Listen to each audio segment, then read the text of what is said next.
Hello and welcome to GG Weekend Watch, kindly sponsored by BetMGM, with myself, Dave Young, and Andrew Mount to look ahead to the weekend action. And hopefully we get all meetings going ahead. We feel like we've had a spate of abandonments on our last few Saturday cards. So hopefully all the action goes ahead at Ascot, Haydock and Wincanton, because we're going to be covering plenty of the top races from those three venues. And the lads are in good form last weekend, despite us losing meetings, because we actually only had 4 races to go at to tip up in, but 3 races we actually only provided tips for, because of course Shishkin's race we didn't have any strong betting convictions in those. So Emerson, very well done Dave, 1 for Dave, and Kintara 2nd for Andrew as well in that race. Edwardstone also for Dave, Iberico Lord also for Dave, and Knickerbocker Glory placed at a big price for Andrew as well. So lads, very well done. Hopefully we'll get more races to go at, so I'm expecting a similar strike rate this time around.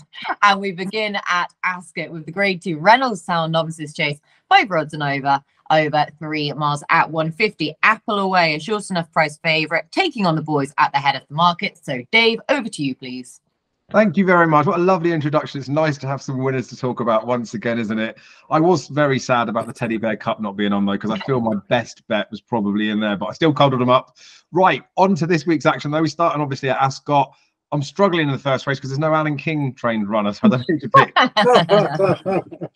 But this is a class race. Every year I love the Reynoldstown. It might not always have the best horses in there, but there have been some very nice winners of this.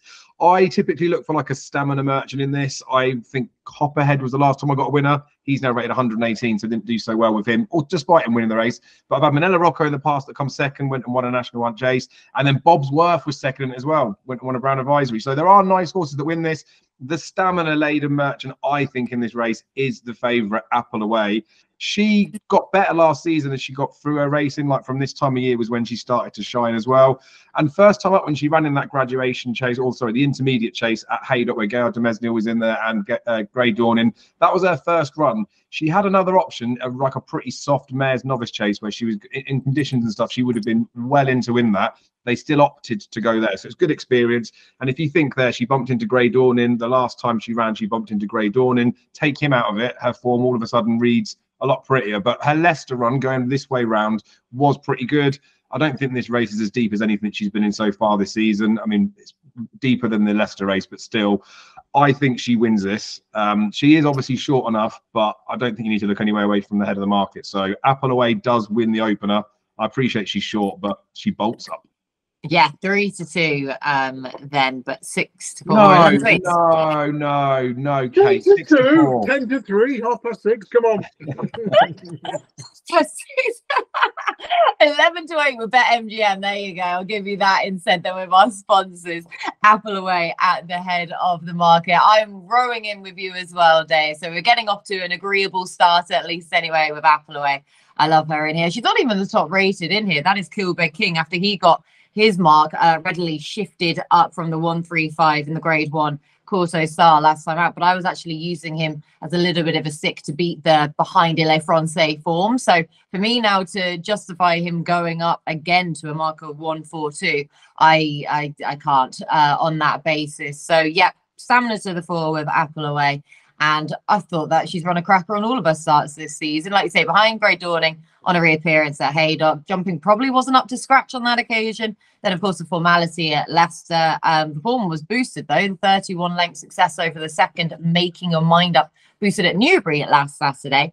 And last time out at Warwick, again, dear old Grey Dawning getting in her way, but she was 18 lengths in front of Broadway Boy, who didn't give his running, admittedly, but I still think that that's the best form on offer, and I like her taking on the boys again. So we are both with the mare, Andrew. Who are you siding with? Yeah, like Dave, I've got a soft spot for the Reynoldstown. I've always liked this race. It's a good punting race because you often find horses turned over at short odds because they can't handle the right-handed track. And you also see horses who run second or third in this race, then come back and win the big Grade 1 Novices Chase over 3 miles. I was going to call it the RSA or the Sun Alliance Chase, but that's showing my age, at Cheltenham. So it's certainly going to have a bearing on the festival. But you can argue, should this even be Grade 2 nowadays? Because the official rating, the highest official rating here is 142. I think we have to go back to 2014 to find a lowest sort of rating for the top rate. That was 145. Many Clouds who finished second in this race, 10 years ago. So it really isn't a strong renewal. Appleway is the obvious one. A lot of people gave her extra credit for that second to Grey Dawning because she went from the front, but Warwick is a front runner's track, and time again you think, oh, they've gone too hard up front in here, but they hold on and they find more against that inside rail. So I'm not as perhaps forgiving about that defeat as some people are, particularly as she is the 3-2 favourite. 6-4 and old money. So I'm just going to go for Kilbeg King and wade in with that Ile Francais Cordeaux Star Novices chase form. I know Hermes Allen was beaten next time out, but Hermes Allen is a horse who's best on flat tracks, and why he was people were wading into him at short prices at Sandown, where he clearly wasn't going to like the track is beyond me. Fair play to Dan Skelton for sticking in the King of Rio up here to get $2,000 for coming around to finish 5th before probably having a go at one of the handicaps at the Cheltenham Festival. And he's done a similar thing in the Grade 1 chase later on, where his 50-to-1 shot sail away is going to pick up $9,000 if he gets around and finishes 4th. Okay. Yeah, which wouldn't be the worst thing ever then. Oh, but 6-4 we'll say Appleway then at the head of the market in our opener, the Grade 2 Reynolds Town Novices Chase at Ascot. Now we're going to move to Wincanton now, and this comes up at 2:05. This is the Grade 2 Kingwell Hurdle, 4-year-olds and over a mile 7, and 5-2 then Rubaud as the market leader. Goshen, though, we have to mention him. He's in there at 13-2. So, Andrew, I'll go back to you then for the Kingwell Hurdle. We know that you loved this race in the pre-production meeting that we had. So, what are you siding with? Bless his little cotton socks. Goshen, I mean, he seems to have been around forever. I had to do a double take. I think he can't just be an 8-year-old. He must be at least 10 now. But he's going to draw people in again, isn't he, with small field, right-handed track, soft. The first time blinkers, that might help. And it almost also might see him run like a complete fruitcake as well. So we know he's going to go into the wings of the fence, the flights. He's going to jump towards the inside. We know on soft ground that Wincanton he wants to be wide. Goshen's going to be more towards the inside. I think he's going to be vulnerable here, but that's kind of reflected in his price. He's one of the outsiders at 13-2. Neamean Lion is a horse I bigged up after the Greatwood Hurdle, which we saw form that was Frank together, of course, in the Betfair Hurdle last week. And it was a big advantage to race around the inside in the Greatwood, which was quite surprising for Cheltenham on soft ground. And all those horses who sort of raced wide, as Neamean Lion did, have come out and run well since. And he missed a couple of opportunities because of good ground, and then turned up in the Lanzarote at Kempton, just got chinned by one of Dan Skelton's, JJ Riley, reverting to hurdles from fences. And I think going back to 2 miles, soft ground, right-handed track, I'm quite happy for Neamean Lion here. It's an interesting race, but yeah, take on Goshen, side with Neamean Lion. 4-1 about Neamean Lion. Fascinating that he was entered in the Rendlesham up at Haydock as well as the Kingwell Hurdle, but they've opted for the shorter trip then, and Andrew's made the case that is likely to be a positive for Neamean Lion at Dave. Yeah, it's quite a nice race, this one, isn't it? We've obviously got talked about Goshen already. The thing with the headgear is 3 times he wore cheek pieces. Admittedly, a couple of them were over fences, I think. Last.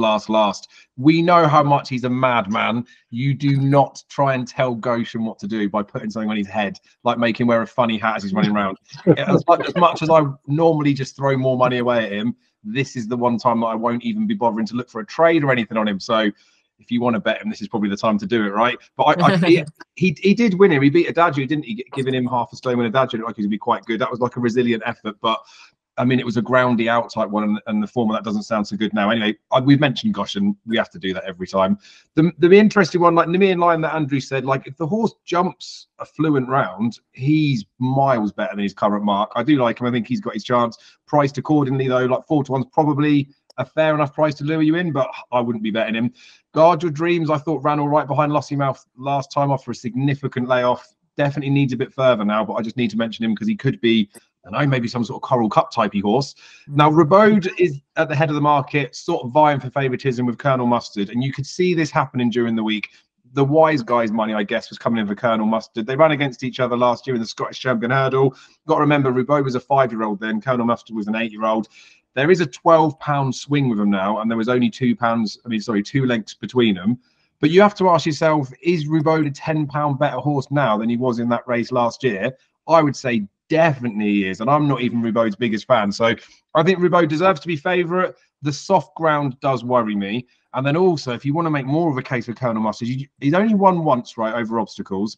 But the reason why he's going to shorten up and why we're going to get a price on Rubaud will be the fact that people will say, but he was second to Ballyadam, he was second to Echoes in Rain, then it gets better. He was second to John Bon, he was second to El Fabiolo. Like, it all starts to sound quite good.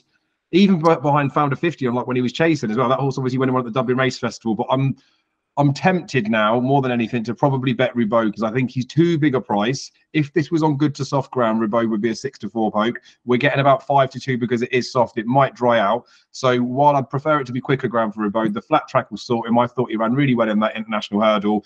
And as I say, he should be a lot shorter than he is if all conditions were in his favour. And I don't think the soft ground will completely rule him out either. So I don't really like Rubaud as a horse. Sounds really harsh to say that, but I do think he's got a favourites chance in here, and I think he's probably overpriced. So Rubaud, Team Rubaud. Oh, and I'm on Team Rubaud as well. You and I have been agreeing quite a lot on this show. It's suspicious. It's yeah, I am in total agreement with everything you've just said then. Where I previewed this race actually on Tuesday, of course, before we had declarations, going through them, and Rubaud was an even money shot at that point before we even had the final makeup. So the fact that we're getting 5-2 now, and I was happy to side with him at even money a few days ago. So naturally, I'm going to stick with him here. Where yeah, again, I'm abandoning Goshen finally. Well, to be fair, I didn't side with him last time. And after siding with him in the Cesaro Rich and also then in the Fighting Fifth, I gave him the chance. And I didn't side with him last time out. And I had someone who's close to the yard message me saying, you're not siding with him the one time where it's been his aim. And well, if that really was his aim then last time out in the Long Walk Hurdle, well, that's gives me even more reason to side against him then, because he just doesn't look in love with the game, does he? And you just said there about the headgear for him, first time blinkers. Any other horse you'd think, oh, that might just give him that extra squeak. If anything, that might just do the complete opposite again to Goshen. So can't side with him, love him, but I don't think he's in love with the game as much anymore. Carja Dreams I thought was interesting here, but he is having a quick enough turnaround. I know it's not the bounce factor as in he ran really, really well to expect a lesser performance, but I'm still just suspect of that. So Rubaud, who did also run in the international hurdle, as you said last time out, and I made the point before that race that I don't think he's really a 149 horse, and that mark had been inflated somewhat just by good placing of his trainer to get the wins out of him in small field contests. But I mean, he was giving way to around then in the international hurdle to be beaten 11 lengths behind Lossiemouth, who would be a legitimate champion hurdle contender in any other year. But it was only over 1 length between the next 3. So that was a fair enough effort. And I think he's better right-handed anyway. And Wincanton suits him well, 1 from 1 at the track. So Rubaud for Dave and I, again, there at Wincanton. Now we move back to Ascot. Now this is for a handicap hurdle. 4-year odds and over 2 mile 3 at 225. Open contests to go out here, Dave. 6-1 the field. So I'll just let you take this one away. Yeah, I mean, it's a proper decent handicap. This is what they're all about. There's 6-1 in the field, as you've suggested. There are quirks galore, and there are healthy enough cases to be made for many of the horses. I'm pretty boring this week, to be honest with you, because I've got a bit of a soft spot for Rare Edition. I'm sure there's plenty of people out there that are similar to me. I don't really like watching him race, though, because it gives you a heart attack if you've got any money on him. But he's still miles better than his mark. He's the 5 places up for grabs. We said 6-1 the field. He is 6-1, 5 places up to grab. He screams, go and get the balaclava out, doesn't he? And just have a good bet each way on him, because I can't see him out of the frame for all that he might end up throwing it in. But like one of these days, he will just do it all properly. Harry Cobden was pretty good on him at Kempton, I thought, and I think they'll only improve as a partnership. So I will definitely be having a nice each way bet on Rare Edition. Bad is second in the betting. They're throwing cheap pieces on him for the first time after a win dot. They're throwing the kitchen sink at him while they're stepping him up in trip. When he first won in France as well, he was runner-up twice, I think it was. Then they stepped him up another 2 furlongs, and he won first time in France going up in trip. They've always thought this horse was quite good, so I suspect he'll be popular. But I don't know. I don't like all that windy, cheap pieces, throwing everything at it type stuff, unless they just want to use it for many excuses. But I don't know. It feels like they're reaching a little bit for me, and he doesn't look like a horse in his races that wants this extra trip. I think they're going to go plenty fast enough anyway. So I wanted to mention him, but I can't get a hand on him. The other one I just need to quickly give a mention to is I mooted Soaring Glory for a Betfair hurdle plot. Didn't even get an entry in the race, did he? However, he still remains interesting off a mark of 132, despite the fact that he hasn't won in any of his last 11 starts. He was 3 from 7 over hurdles before that. He is very hard to trust because the next bit I'm about to say goes back to October 2021. But Ascot form reads 1, 2, 3, 1, second in a listed bumper. He was third behind My Drogo when My Drogo looked like an absolute weapon. But it's worth mentioning as well that all those runs came on bad ground. It's going to dry out. The only reason I'm really mentioning him is very similar to like an On the Blind side. This horse is probably going to be put up on many occasions, so might be one to bet that you could lay just to get a free roll in there. But I will be betting rare edition. I hope it's the one, but it's a proper handicap hurdle, this one. Proper one, and it's an each way plus race as well with BetMGM with 5 places on offer, fifth of the odds then. So Andrew, are you looking to utilize the each way play more so, or are you just going to go straight down the line? Yeah, good question. I'll probably just back 2 horses to win. One of those is Dave's Rare Edition, 3 runs right-handed, first, second to Marble Sands first. When he ran into Marble Sands in listed company at Huntingdon, Marble Sands was rated 129 at the time, now rated 147 over fences after improving. So I think that was a good effort in the circumstances, even though he was high rated at the time. And the other one, the funny one, is Soaring Glory, who, as the name suggests, is by the sire of Fame and Glory, a sire who's probably tend to improve with age, particularly from the age of 8 or older. Now, in the early days, it was a case of this is a horse who seems best when fresh. You could set your clock by me back in first time out, or after a break of at least 6 weeks once he'd had his seasonal debut. That sort of seems to have gone quiet at the moment. But if you look back, maybe that's the incorrect reading of his form, and the correct interpretation is he needs a big field and a strong pace. And the last time he had a field of 12 or more runners, he was 5th, beaten 4 lengths in the 2022 Betfair Hurdle. The time before that, he won here at Ascot in October 2021, a field of 14 before that, because he won the Betfair Hurdle in 2021. So if you look at his field, his hurdles record, field of 12 or more runners, fantastic record, including a soft ground bumper win at Ascot. And I just think after a 52-day break, there's the fresh angle as well. Maybe Soaring Glory can bounce back. I think since the decks came out, he's 33s into 20s. But rock solid at the head of the market is Rare Edition. Dave, you must be over the moon with that. It's mad, isn't it? I'm a bit nervous that everyone's agreeing so far. We still got plenty more to cover though, so let's start arguing. Let's start getting into the arguments. But the pair of these two agreeing with 2 horses in probably our most competitive race of the entire day. That 225 handicap hurdle for a win and an each way bet then in there. Now, we welcome in Haydock and the aforementioned grade 2 Rendlesham hurdle for the 5 rods and over 3 miles at 240. Botox has 9-4 market leader for the Gary Mooryard. Butch 11-4, 100 to 30. Red Wrist with 11-2 bar about the remainder. So Andrew, the Rendlesham.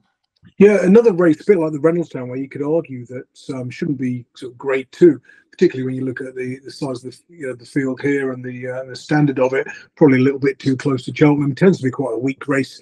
Was lucky enough to win it as an owner with Reverend Sibler back in 2014, last time he won, and it was very deep that day. The going stick was 2.9 on the hurdles course. I think it was about 3.5 this year, so it's going to be pretty testing. The one I want to take on is the favourite. Now, Botox has very good fresh. First couple of runs each season, 4 wins from 10 starts. Third or subsequent starts is 2 from 10. One of those wins, the first of those wins coming third time out when he was odds on. The other one after a mid-season break when he'd been off for sort of 7 or 8 weeks. Now, he last raced 21 days ago. It's his 4th run of the season. I think this is going to be one race too many in a short space of time. So I think we've got to take him on. Red Risk was semi-interesting, having finished a close-up second behind Botox has at Weatherby the last time he had soft ground. Sounds Russian, absolutely fascinating. First run for 337 days, but you think this is a prep before a return to fences. Wakul, last year's winner. He came into this last year on the back of a sort of decent effort. I think he was 4th at Musselburgh. He ran in the same race 13 days ago. Ran poorly, but did lose a shoe. So you could perhaps forgive that. It's not impossible to see Wakul bounce back at a big price. But I'll go with Butch, who's bidding for his 5th win in his last 6 starts. Looks the most progressive. 7-year-old on the up. But I certainly want to be against the favourite. taking on Botox has then with Butch 94 with BetMGM second in the betting. Dave, are we about to start disagreeing, or are you continuing this theme of agreement? Well, I'll just read out the first 10 words of my next line and we'll see. I make it a 2-horse race with little respect for Butch. So, Yay! Normal order has been restored. the harsh thing I've got with Butch is that last win was 135 rated handicaps. I know he's won and he's just got it done, and there was 3 horses that finished within a couple of lengths of each other. The next horse was beaten 25 lengths the time after. The horse that was next closest pulled up after. So I know they've run since. He's had a longer break in between, but this for me is a step up in class too much. At the price that he is, I'd have him at least twice or thrice the price. And that may happen because there's already been a bit of money for Red Risk, and Botox has as well is like fairly strong at the top of the market. But I wonder if Botox has would drift as well. Like Andrew said, they tend to put the horse away, don't they, from January? Although the one time that he did run him in February, he won the National Spirit. So it's a bit of a... the only thing with him as well is similar to like a Goshen is record with headgear is terrible. He's 0 from 4 with headgear. They keep him the visor on this time. So that would put me off Botox. Cheap pieces. Well, it's still headgear. He's 0 from 4. Yeah, you said visor. Oh, no, they ran him in a visor last time, didn't they, in the Cleve Hurdle? Yeah. Swap back to cheap pieces today, I think. It's headgear. He's got something around his head, the same as Goshen, probably all the same in Gary Moore. They laugh at him as they leave the yard and it knocks their confidence before they go into a race. But I like Botox. I'd give a bit of a chance. You go back to that race at Wetherby, the West Yorkshire Hurdle, where Botox has and Red Risk, a bit of a surprise really, given the horses that were in that race, battled it out towards the end. There's only a couple of lengths that Red Risk has got to find, I think. There's a couple of pounds that's a swing in there, and the ground is possibly testing enough for Botox has. I know he's got a bit of form on soft, but Red Risk seems to go on like terrible ground. So there isn't much value in the price, but I would probably just tentatively select Red Risk in the race. But it's a good looking renewal, and I do like the race. Okay, right. So you're going to side with Red Risk. Andrew's with Butch. Let us complete the disagreement tricast then, because I'm with Botox has at the head of the market. Here we go. In the cheek pieces here, where I mean, again, I looked at this race earlier on in the week, and it was just chaos because you had Ailey Beach in there, who I didn't think should have been good enough. Itchy Feet was in there. God knows ever what to expect from him. And of course, Neamean Lion, who's going back over a mile 7 then instead of stepping up to 3 miles here. So it was all kind of a bit of a mess. It's sort of found its order now. I really respect Butch, but his win last time out, of course, now he's stepping out of handicap company. He still has to go some to be meeting Botox has his form. And I totally understand what you've been saying there about plenty of runs and hard enough runs in a short space of time, but I still think he's got that other one then in him. And he hasn't been facing any of the horses that he has been facing of late in this one, and those horses are the best staying hurdlers around. And I know that we say the best staying hurdlers around, we almost have to put our own inverted commas on it, but they're still the best staying hurdlers around when you look at Noble Yates, Paisley Park, Dasher Drasher, Champ, Crambo, and he hasn't been beaten out of sight by those horses either. So this looks a good opportunity for him to take. Hopefully he can do that and justify the 9-4 price tag about him in the Rendlesham. Right, all three of us disagreeing there. We head back to Ascot for a premier handicap chase, but Swinley Chase, 5 rods and over 3 miles. Now, Victorino, he was well supported last time out to try and bring up the hat trick. Couldn't quite do so at Cheltenham. So, Dave, back to you. Back to Ascot. Will that suit Victorino? Absolutely. Course and distance winner twice this season already. Still on the same mark as he was at Cheltenham, where Charlie Deutsch, love him as a jockey. He's a good boy, isn't he? But he raced wide the whole way out with like the wrong place to ride him. Victorino wins this. I think he wins, not necessarily wins it easy, because it is a competitive race and there's cases to be made for plenty of them. But 300 through 5, yes, he's going right-handed, but no, he doesn't ever want to win a race. He's up to 152 now, would need a career best. I know Victorino would also need a career best, but on an upward curve and recently winning races, when they're this close to each other in the market, I think it seems a little bit mad. Shan Blue is mad, isn't he? Because when they ran him the last day with cheap pieces on over a trip that was probably too short for him, or definitely too short for him, it was really eye-catching, wasn't it? And I was almost desperate to see him stepped up to 3 miles. He could do it in here, but then at 7-1, there's just nowhere near enough juice in there. And especially when there's a horse like a Victorino in here, who I think fits the profile to win the race. So I think Victorino will I say think and definitely the ultimate oxymoron, but like I do really fancy Victorino. There's still more in this horse. I will have to obviously give a mention to Rapper, because until the day that he retires, I will continue to bet Rapper. He's about a 25 to 1 poke, so I'll have a small little win dart on him, but I will also have a more significant win dart on Victorino. But I'm scared of Shan Blue. So yeah, I'm with Chamblou here. I'm hoping that last time out was no fluke for him. We know he's so well handicapped on his previous form. He was an eye catcher. Wants to step up in trip, and that marker 143 was seen to winning effect in 2022 and also in 2019. So that seems to be the sweet spot for a 10-year-old in this one. 7 to 1 shot. I did think when I opened up this race and I saw Rapper in here, I was like, well, I can script this for Dave if we don't need his opinion in this. I did the same thing. Yeah, we should have had it in our little secret reveal card as well. The Victorino, though, the main play for Dave. Chamblou then for me. Andrew, where were you looking? It's incredibly difficult, this. I mean, a lot of people who should have known better tipped Victorino at Cheltenham last time when he was dropped after 2 3-mile wins right-handed. He was dropping to 2.5 on a left-handed track, and he went off as though he was running at Ascot again over 3 miles in terms of price. And again, he's priced up here as though he didn't run at Cheltenham last time out. Now, I know he raced wide, but he did run very, very disappointingly. And was it a case of that race coming too soon? You know, it was, his wins went fresh, first 2 runs this season, and there was a good gap between those as well. What was it, sort of 50 days or thereabouts. So maybe it was a case of it wasn't the track that beat him at Cheltenham, it was the race came too soon. And now here he is after 21 days absence for Venetia Williams, whose horses aren't running as well as they were when Victorino was winning his races here earlier in the season. So again, I think he's the wrong price. 7 to 2 is wrong. He should be bigger than that. So while it wouldn't surprise me to see him bounce back and win, it couldn't back him at that price. Take Dave's point about 3 under 3.5. I mean, a couple of years ago, 2 or 3 years ago, I thought he was a potential King George horse. Never lost right-handed. Now he just seems to be like, like Dave says, a bit of a twicer who's going to find one to beat him wherever he runs. So if you can, some firms bet on the horse to finish exactly second. I think 3 under 3.5 is probably a good bet for that, sort of Mr. Coffee style.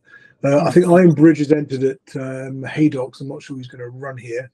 Chamblou, I bet last time out on the Dan Skelton first time cheap pieces angle and just got chinned, beaten 3/4 of a length. I'll go for him. It's a really tricky race, but I just thought Victorino was the wrong price.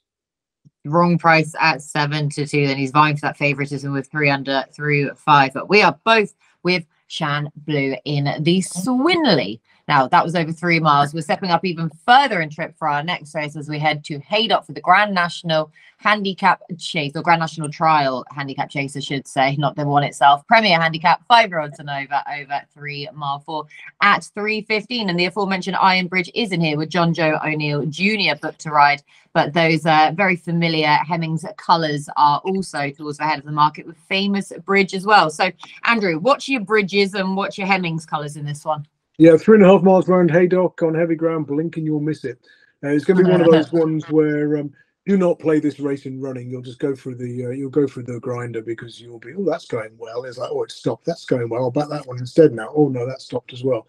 So complete carnage. I mean, Famous Bridge. What the devil were they doing with benefit of hindsight, running this one on good ground? Bear in mind, last spring this one was one of the favourites for the Scottish National. They pulled him out because good ground was deemed unsuitable after getting beaten, albeit very narrowly, when 4th at Ayr on his comeback this term. He won his next 2 on soft and heavy going, including over the extended 3 miles 1 here at Haydock. And then they turned him up and ran him in the Sky Bet Chase, or the Great Yorkshire, whatever it's called nowadays. Good ground, pulled up, albeit the jockey said it was because of that mistake at the 3rd, but it did certainly take him a long time after that mistake at the 3rd to pull him up, and saying he was never travelling afterwards. You can forgive him that, and I'm hoping he's going to bounce back. Maybe it's going to come too soon, 24 days. Certainly prefer him at 6 to 1 to My Silver Lining at the same price. That one won from the front at Warwick last time out. Generally speaking, opposing front-running Warwick Chase winners on the next start is a good angle. Albeit Etalon did do the double today, although it was odds on at Sandown. I will do it for Diamond Racing. He's going to run a good race 27 days after that 3rd in the So third to L'Homme Presse and Protectorat. He'll love the ground. Got a lot of weight, but if you're backing one to sort of finish in the first sort of 3 or 4, he's probably not a bad one. But it's typically trappy affair. But I'll go with Famous Bridge to prove that Doncaster form all wrong. Famous Bridge over the Iron Bridge. Then do make sure that you don't get those two mixed up, because it's very easy to do. As soon as we see these colours, if it's got a bridge, a cloud, or what else do they normally have in their names? Yeah, bridge or a cloud. You can kind of tend to expect those for these types of horses. But they are both going in here. Famous Bridge, though, it is for Andrew. Dave, who did you like? Yeah, I agree with plenty of what Andrew said there, if not all of it, to be fair. And like, you can see why those ones are towards the head of the market. But yeah, it's not a race that I would ever have a strong opinion in it. However, I'm going to give Man a bit of a chance. I looked at it in the week. The ground being heavy is a tiny bit of a concern. But if you look at the form, twice it's run on heavy was at 2 miles. One of them was behind Impervious. So it's hardly surprising he never got anywhere near that. And then the last time when he was beaten favourite, like he was plodding on, the ground is definitely a concern. I just want to say that. But it wouldn't completely throw me off my thoughts of his chances.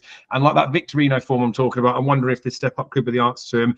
8 to 1 is a harrowingly short price, though. So that puts me off. But I still want to mention him because I will probably have a small token selection because it's Saturday racing, right? Well, I'd like to have a bet. Fullback is another one that I will also take a bit of a swing at. I touched on him 2 weeks ago when he was actually withdrawn at Sandown. He fell in the Fleur-de-Lys where it looked like it was a prep run for something. Because he fell quite early on, I thought maybe they were going to run him again quickly as a prep for something. He's always looked like he would be an absolute dour stayer. He's £2 lower than his last winning mark off of 133. Now he won off 135. He just, to me, looks like he's massively overpriced on the fact that this could be the answer to him. And the fact that they withdrew him as well at Sandown, I believe that they did that because they thought, actually, do you know what, we could probably just get him as fit at home. So I think this may have actually been a bit of a target. So fullback is as big as 33 to 1 in here. So I'll take a small swing at him as well. Oh, swing at the outsider of the field there, fullback 33 to 1, as you say, in that. Fascinating race though in that Grand National trial. It was Lake, wasn't it? The other ones for those Hemming colours. If it's a lake, a cloud, or a bridge. Richmond Lake, is that one of the? Yep. So it's any one of the above. Then you can pretty much have a good guess that if you haven't seen the silks yet, it's probably going to be in those white, green, and yellow silks for those names that tend to confuse me. But I'm a simple creature, and we are now moving on to Ascot for Grade 1 action. This is the Ascot Chase 5 rods and over 2 mile 5 at 3:36. Dave, I'll go back to you, please, for this one. Thank you. I mean, it's a nice race. I know it's a grade 1 with 4 runners, and people will say, oh, there's only 4 runners in a grade 1, but there's not really many other horses you'd want to have in here that we didn't see last weekend. I was thinking of this race, L'Homme Presse after the Fleur-de-Lys run was pretty good. Thinking course and distance winner. Didn't run here before when it was good ground. The ground's ideal for him, I think. I mean, I say ideal. It's good to soft in places, and the clerk of the course, there's a little bit of rain. If anything, it might dry out a little bit. So he was the one that I was expecting to be favourite. I didn't expect him to be as short as he is. And then once I started to delve into it, obviously, if one is significantly shorter than you think it is, something's got to be overpriced. Now, I did tip up and really fancy Pic D'Orhy when he got beat by Banbridge. How is he 9 to 4 in this? When he ran against a Banbridge and Edwardstone, that Edwardstone was at the wrong trip. He was about the same price in that company, whereas both Ahoy Senor and L'Homme Presse on their day, I think, are better than Pic D'Orhy is. And the painful thing with Pic D'Orhy last time was he jumped beautifully the whole way around, bar the last. Banbridge made lots of mistakes, and he did get beat. So for all I do respect Pic D'Orhy, and I do like him as a horse, he's too short as well. So then we get further down. We know Sail Away's got no chance. And Ahoy Senor, right? I don't think it takes too much to make a case for him. He comes good this time of year. I think his record from like March, from this time of year onwards, like February onwards, he's won a couple of times. He come third. And again, he came second at Aintree when Shishkin picked him up, and Brian Hughes should have won on him. He just kicked him for home way too soon. He's running the Cotswold Chase as well. Was fascinating, wasn't it? Because there was a stirrup that snapped like 4 out, and even in his races earlier this season, I've looked at it before, especially watching on the exchanges. To me, it looks like he's travelled okay, but he's just always been a massive price in running. So someone seems to know something about him early in the season that he's not doing too much. So for all he looks like he's a dour stayer, I think he has got that little bit of speed about him as well. He does always jump a little bit to his right. He came second in that Felton behind Braveman's game. Admittedly, he was really bad in the King George. But he beat L'Homme Presse, didn't he, at Ascot when they'd obviously run at Cheltenham on bad ground. Then it was a bit better ground, and Ahoy Senor proved that, and L'Homme Presse sort of faltered on it. And I think as well, that Fleur de Lis race, while visually it was good for a comeback run for L'Homme Presse, he got £4 from Protectorat. He didn't really put any distance between himself and Protectorat. And while Protectorat ran well leading the race for Shishkin last time, it didn't look like maybe he had everything left in him that day. So I wonder if it's going to have left a teeny bit of a mark. And it could be similar to when L'Homme Presse won his Browns. It left a bit of a mark when he went to Aintree. So he's terribly short. And it's a long-winded way of saying I'm going to have a bet on Ahoy Senor. Ahoy Senor, 6-1 in here. It is his time of year. Like I say, we're just getting into spring now for him. Derek Fox getting back on board. I did feel really sorry for Stephen Mulqueen because there's nothing you can do. If your stirrup snaps, you stirrup snaps. And Ahoy Senor, it was a given something was going to go weird for Ahoy Senor. He's just a calamity of an animal, really, isn't he? But 6-1 then in here for Dave. Andrew, who are you siding with? Yeah, fascinating race. Great bit of placing by Dan Skelton to put Sail Away in here. You pay 875 quid to enter, you get 9,327 quid for finishing fourth. Plus, you've got Ahoy Senor, who could end up on the deck as he often does, and all of a sudden you've got 19 grand for finishing third. That said, Ahoy Senor, I mean, the key to him, not so much time of year thing. I think it's he wins when he's had a race within the last 6 weeks. And his previous run also came within the last 6 weeks. When he's had those conditions, 4 wins, 2 seconds, and a fifth from 7 starts. So he's got his conditions for the first time since that Cotswold Chase win last year. The trouble is, although we know he jumps out to his right, and theoretically he should be suited by a right-handed track, every time he goes right this way round, he runs like a hairy pig. So, Lucinda Russell's in good form after a quiet spell earlier in the season, including when he ran in the Cotswold Chase. So, if you're going to give me a free fiver, I assume you are. I'd give it. I'd stick it on Ahoy Senor. I mean, Pic D'Orhy, love him. He loves going right-handed, and he's solid enough, isn't he, at 9-4. L'Homme Presse, you want to say, well, he's got to go left-handed. He jumps out.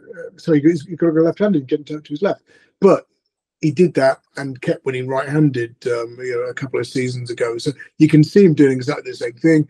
Although you could say, well, it's 27 days after a long break. 27 days after his comeback run on the back of a long break, will he bounce? Venetians aren't running, particularly well. I think I'm with Dave. I'll just throw a token selection at Ahoy Senor and hope he doesn't do something stupid like walk through the first fence. Again, like Shishka, it wouldn't be like him to do anything silly at all, would it, Ahoy Senor? So I think you're pretty confident about that not being the case. 6-1, both of you with Ahoy Senor in the Grade 1 Ascot Chase, and funnily enough, at Ascot. Now, that was the final race from our scheduled races. So, Andrew, I'll go back to you, please. Anything else this weekend? Yes, 1 or 2 interesting races elsewhere. Just playing for time. I was going to think what they are. So I did. Hang on, let me just check my notes. Bear with me. Sorry. I hadn't refreshed the declaration, so I'm looking at the 5-day deck. So no, I'll pass because it turns out it's not running. Oh, great. That nicely bought time for that outcome while we were waiting with eager anticipation or the same for that. Dave, anything else this weekend that's been declared? I do have one that's been declared. I even set a reminder in my phone to check if it's been declared. And madly, for anyone that has followed me for a period of time, the horse is only rated 103. This is not my end of the barrel to be scraping, but there's a horse called Zonda who runs in the 450 at Wincanton. First time in a handicap the last time was at 3 miles. Just was pretty keen, to be fair. And I think if the jockey had put him into it a little bit sooner, he might have got a bit closer, but he probably wouldn't have won. They've waited with him since. They've dropped him back to 2 mile 5. He does want worse ground than he raced that day. It was good ground. I think this horse is miles better than his mark potentially, but I was bitten the first time with him. So hopefully the second time this will come good. I would leave him alone after this, but I think Zonda in the 450 at Wincanton could be an absolute good thing. On his second start in a handicap, just looking at him here now, the same mark as that opener, but very lightly racehorse Zonda in the 450 at Wincanton. Now, Cheltenham chat time as we get ever closer, already a month away from the festival itself now. So, Dave, in terms of Cheltenham, did you have anything you wanted to flag up? Probably the main one to mention, because I mean, like, we're starting to quieten down now in terms of Cheltenham stuff. There will still be some clues. There will be potentially some like handicappy clues as well. But I'll save us all a little bit of time because there's only one I really wanted to talk about. It's the bumper at Punchestown on Sunday. Rich Reekie and Willie Mullins have a horse called Port Julien, and they won this bumper. I say they did. Willie Mullins won the bumper the last 2 years with Ballyburn and James's Gate. Now, James's Gate was third in the champion bumper at Cheltenham. Ballyburn actually won the Punchestown bumper. So this Port Julien would be very interesting to watch. Might not be one for Cheltenham, but if they do skip Cheltenham, it would be one to smash up at Punchestown, I'd suggest. But it'd be a bumper well worth watching, considering those two horses they've run the last couple of years. Oh, sorry. I thought that was a very abrupt ending to that sentence. Yeah. But yeah, definitely. You've got to fade out, not just take the needle off the record. Come on. I just feel like the connection suddenly cut. The 5:10 at Punchestown. Make sure you no, that's the up the. What time's that race up? No, sorry, it's the 4:40. The 5:10's a novelty race. Sorry, yeah, that's why I just clicked into it. I saw it was a challenge race, and I thought that's not right. Yes, sorry, the 4:40 then at Punchestown for that bumper. Definitely a race to be making a note of, and for potentially future tracker horses then for Cheltenham or Punchestown then itself. Andrew, Cheltenham chat, where are we going? Yeah, not a great deal. I was interested. Dan Skelton's King of Ryhope was a winner on his chase debut in handicap company at Chepstow, and bombed out of Foss last time, and then they've sort of run him in a couple of tricky races since, and running them in graded company to get experience, but not finish anywhere near the winner. Kind of a good way of maintaining that handicap mark whilst getting chase experience. I just wonder if he's going to rock up in one of the handicap chases, maybe the stable plate or up in trip for the Ultima. So keep an eye on King of Ryhope for a sort of never near a third or fourth with a view to Cheltenham next month. Okay, keep an eye then on for that horse. Right, and now the final thing. I'm buying the time just in case, as Andrew flexes to try and pull up who you're going to side with for your nap this weekend. So Andrew, there you go. Hopefully that's been enough time. I shall go Shamblu to win that handicap chase, I think. So take on the one that's too short and put him in a straight forecast to beat 3 under 3-5 into second. Oh, Shamblu. Okay, I will allow you to have that one then, because I also really liked his chances as well. Dave, your nap. Well, I mean, I was tempted to nap Victorino, but I said to myself, not if he's naps Shamblu. So I mean, I do fancy him, but anyway, I will nap Zonda. I don't know what sort of price it's going to be. It is punty enough, but Zonda will win the 450 at Wincanton, or I'll never bet on it again. Okay, Rose, you're going to leave him then in the handicap sphere going forwards off of that same mark. That's at Wincanton, and of course the 3 o'clock at Ascot is the aforementioned Swinley Chase then for Shamblu. And I'm going to go Rubaud then in the 205 at Wincanton in the Grade 2 Kingwell Hurdle, because I don't think any of the rest of them can match the form that he's shown this season. Right, that is everything from us on this week's show. We've had a limited sort of races to go through, but hopefully everything does go ahead this weekend. Lots of agreement there, which has made me slightly suspicious. But a big thank you to Dave and to Andrew for all of their hard work as per usual. Big thank you to our sponsors BetMGM, and to you for watching. Best of luck with your bets this weekend, and we'll speak to you again next week.